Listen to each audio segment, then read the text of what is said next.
concept is the Civilised Savage. Obviously, you're helping men become better men through getting in touch with their inner wild man, I suppose. Yeah, part of that, but also, yes, physically, mentally, spiritually. Mm-hmm. So look at those aspects of that, of themselves within that. But I guess what actually started the journey is that for me, going into personal development started for me probably in my mid-20s. And I picked up a book called Think and Grow Rich. And many of you may have heard of that book. Great book, it's a classic. Yep. Look, it is a classic.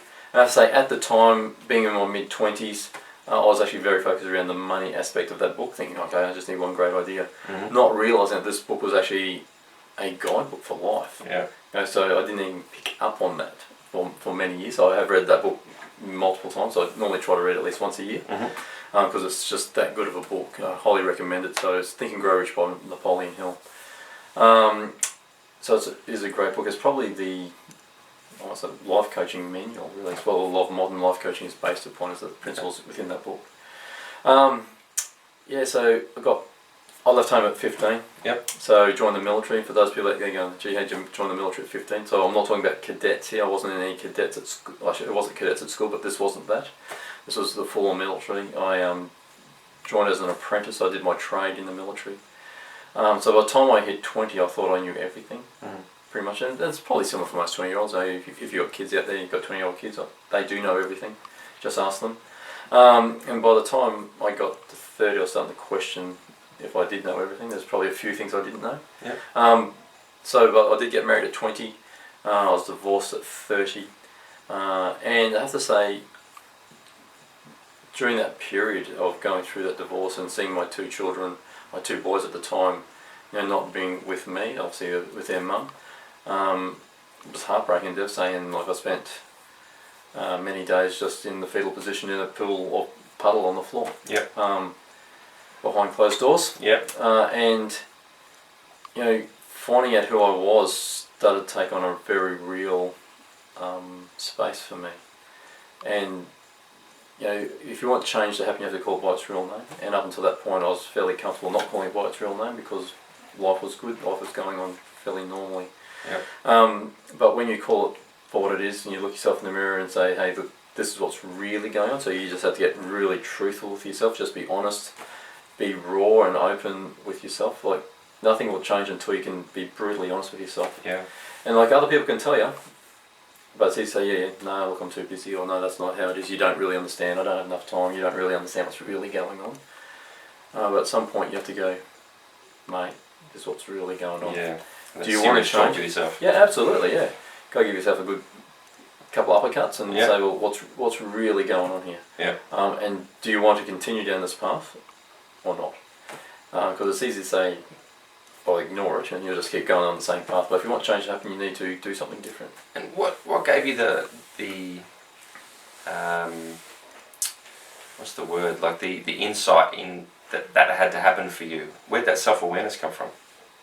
Did it just happen, or did you recognise that it had to happen and then made it happen? So this is probably not something I've talked about a lot. There's probably only a couple of people I've talked about that with. Interesting. Actually. Yeah. This is one of those prying questions. It is one of those prying questions, actually. Okay. There came a time where I was actually planning to top myself. Is that right? Believe it or not. Knowing you as well as I do, I cannot imagine that you were ever in that place. Yeah, it's a pretty dark space, actually. And it got to the point where I had planned it, and a little voice just said, do you know what you're doing? No, you had just planned to kill yourself. And that's actually when I ended up... voice of reason. Yeah, it must have been. Don't know what that other voice was. Some, call it God, voice of reason, whatever. It was enough to put me into that puddle on the floor for 2 days. Is that right? Yeah, didn't come out. Ripe old age of? 30. 30. This is after the divorce. Yeah, so I was on my own. The boys were, thankfully, at that point, staying with their mother that weekend. Yeah. It's a tough one, huh? It was, dark space. I can imagine. Tough space. And it took a while to work through that. Yeah. Because when you get to that point, because I was pretty judgmental before then, and I thought, well, people that commit suicide just take an easy option out. Yeah. But until you actually get into that space, you think, holy crap, that's not... It's a lot of force to get you to that point. It is, yeah. And I think there's probably a lot of men that have experienced that. I know, as I said before, I was in the military and I spent a lot of years, a couple of decades in the military, probably 3 and a bit now. Suicide rates are fairly high in the military, guys. Right. I know that's not just in Australia, it's overseas as well, so I know it's fairly rampant. And in the US and in the UK and across Europe. And in the military, you're taught to get the job done. Yes, so success rate's fairly high. Not very many cries for help in the military, it's just over and done with, So, yeah, that realisation came that I had to do something different, so that was a fairly painful process. That was your wake-up call. Yeah. So they say that, for anything really positive to happen, you have to have something really negative to happen. Not always the case, but that is often the case with people. Yeah. You have to go down into the pit before you can come up into the sunlight. Yep. And you went into the pit. I was in the pit. I did not know this about you, Brett. Yeah, no, I don't talk about it often. Yeah. Well, it's not something you probably need to talk about. You went through it. Yeah. You know what happened. Yeah. It's pretty tough. Yeah. But thankfully I came outside. Luckily, so my wife, Kat, so we were dating at the time, but long distance, so she was in Victoria and I was in Queensland. For those that know Australia, that's pretty much... That's a long way. It's about as far as you can get on any landmass in the world. Yeah, it's about a 2-3 day drive, so it's a fair distance. If you don't stop it along the way. Yeah, pretty much. I think it's about 12-hour drive days if you want to do it in 2 days. So it's a fair distance, a couple of thousand kilometres. So, but I was very fortunate, very supportive, and it was also, and it continues to this day to give me the space to grow and be a better man. She's a special lady. She is very much puts up with me, so it's got to be she's got to be special there. But yeah, very supportive through that space, which helped as well. Yeah, absolutely. So you went into that hole. Yep. You recognised something had to happen, something had to change. Yep. And was it in that moment almost instantaneous? You knew some things are going to happen? No, not really. So basically, it took all the energy I had just to crawl my way back out of that hole. To come back to neutral. Yep. So look, I guess I got some advice from a friend at the time who had been divorced before. He said, "Mate, I know that you're going through a tough spot." Didn't know probably how tough. And he goes, "If I give you any advice, the advice I got when I went through my divorce, he said, don't make any big decisions, don't make any major changes." So I didn't, so I kept it pretty much just chugging along. It wasn't until actually I moved states. I was still studying at that stage, so I took up university. I was studying natural medicine, which is completely different for those that know what military guys are like. Yes. But that's something I share in common with Kate, because she's a naturopath and has been for 20 odd years. Yeah. So for those that don't understand that, that's a doctor of natural medicine. So very gifted in that field. But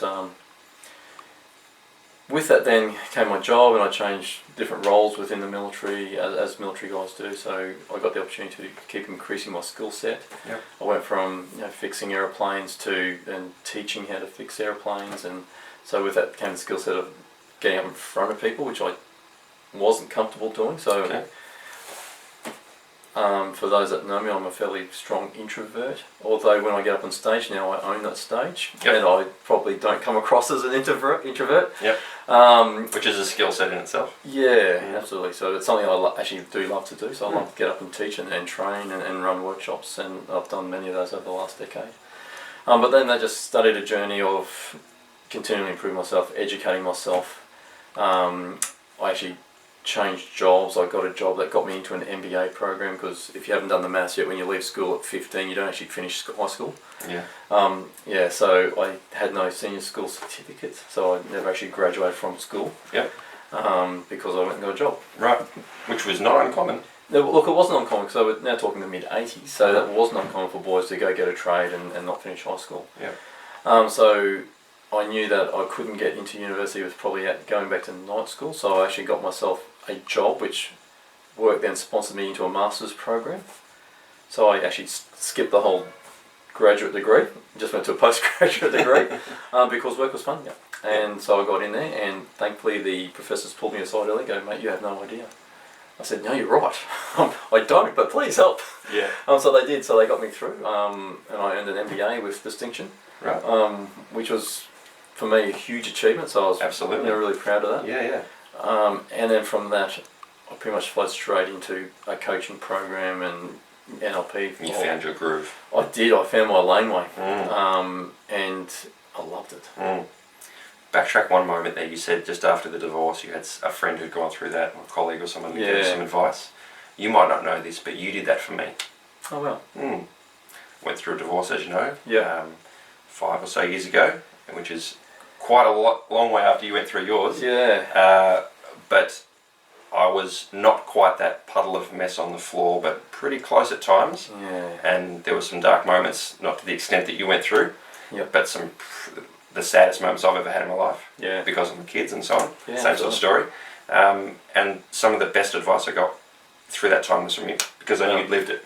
Yeah. And I saw where you were at the end of that. Yeah. It had been a decade or two. Yeah. When I first met you and your boys, they were this big, and now they're taller than both of us. Actually, we just got a message from my oldest fellow just before. He's saying that he's starting his own business as well. So Which we both saw as a real pride moment for you. Yeah, it was. I very was really special. proud. Yeah, really proud. So I took your advice seriously because I knew you'd lived through that. I didn't know it was as bad as it was, Yeah. but I knew it was pretty bad, and it certainly helped, and it still helps. that's good. Yeah, And you know, I often have this conversation with my partner Caroline. There'll be a moment in time where I'll be a little bit stuck, whether ethically or morally, or something in my mind will be challenging me, and she and or I will ask the question, what would Brett do? Oh, really? Well, thanks. That means a lot to me. And I just step Yeah. into your shoes and I go, right, Brett would do this, and that's where I go. Yeah. Thanks for that. Yeah, That means so a lot. that's So that's one of the reasons why when I knew you were going through the divorce, I did stay in touch intentionally. intentionally. Well, I appreciate that. Because I knew where it could end. Mm. Which is never good. No, very cool. Yeah. So thanks for that. That's means a lot to me. Cool. Yeah. So, where are we now? So now you've gone through all of this stuff. You found your laneway, you found your groove. Yeah, so what ended up happening along that way, someone, actually, a common friend asked me if I could teach this, I think her words were, can you teach your spiritual stuff in our martial art class? Okay. And at the time I said no. And which is probably unusual if you know me. But So yes to most things. I do say yes to most things, but at the time I said no because for me it was my personal journey. And I thought, well, I can't teach people the spiritual stuff because this is my spiritual journey and it's about finding myself, and you can call it spiritual journey or just, finding out who you are and growing as a man. But for me it was, this journey of, I guess, connecting with the was. But so it's different for everybody. But as I then formalised my qualifications, especially through coaching, I realised that I had used a strategy. And so it's then, okay, so how did I put the strategy into place, and is that common? Mm-hmm. And as I've done executive coaching with about 300 people formally. Mm-hmm. Actually, about to do 300 soon. Yep. I realised it's just patterns and Right. those strategies. So I thought, actually, this is worthwhile. It's worth teaching, Mm-hmm. and the outcome will be different for everybody. Yeah. It's not like I'm teaching you, hey, this is what you need to do to be a better person, and There is a process. you need to be a mini me. Mm. Well, it's not about that at all. It's about being the best version of you, and it's about following a process. And there is a process, and I think there's some steps that people can do that's quite simple. Not necessarily easy, because I think simple and easy are two different things. So Yes. sometimes the simple things are just really hard Yes. to do, but when you say it, it sounds really good. like recognizing that your current strategy is not working. Yeah. That can be difficult Absolutely. when you're committed to a path and you've been doing it for so long. It's hard to change. Absolutely, and it can actually lead you to a really dark spot because it starts to challenge your belief systems, your values, everything that come into play, and you go, well, who have I been for the last 30 years or 40 years? Mm. And what are you saying? I need to change that. Well, if it's not working for you, Requires a lot of humility. well, it does. Yeah, it does. Absolutely, and a lot of commitment and a lot of energy to work through that. So I guess that's really what the program about. Because I got to the stage where going, actually, I could help. I could actually add value to other people's lives. Yeah. I know it's worked for me, and I've seen, especially the people I've coached over many years, and many of them said, hey, you should be putting this out, because a lot of the coaching I've done, for those that haven't done the coaching, is a lot of internal stuff within the military, so a lot of executives, high-ranking officers and stuff. So it's about a lot of them said, Brett, why don't you go out and start your own thing? Mm. So I sort of have.